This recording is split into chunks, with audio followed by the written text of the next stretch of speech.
നമ്മളെ ജീവിതത്തിൽ ഉണ്ടാവുന്ന പല കാര്യങ്ങളും നമ്മൾ ആഗ്രഹിച്ച പോലെ പ്ലാൻ ചെയ്തൊന്നുമല്ലല്ലോ സംഭവിക്കുന്നത്.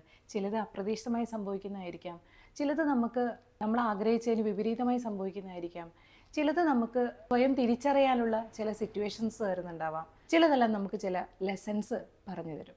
എല്ലാ കാര്യങ്ങൾക്കും ഒരർത്ഥമുണ്ട്. നമ്മളെ ജീവിതത്തിൽ ഉണ്ടാകുന്ന സങ്കടങ്ങളെ നമ്മളെങ്ങനെ കാണുന്നു എന്നുള്ളതിൻ്റെ അടിസ്ഥാനത്തിലാണ് നമ്മളെ ജീവിതം മാറുന്നത്. നാളെ കുറച്ച് കാലം കഴിയുമ്പോൾ ആ വേദനയുള്ള അനുഭവങ്ങൾ നമ്മുടെ ജീവിതത്തിൽ ഉണ്ടായത് നന്നായി, ആ പെയിൻസ് ആണ് എന്നെ ഇത്രയും സ്ട്രോങ്ങർ ആക്കി മാറ്റിയത് എന്ന് പറയിപ്പിക്കാൻ പാകത്തിൽ നമ്മൾ റീജുവനേറ്റ് ചെയ്യണം.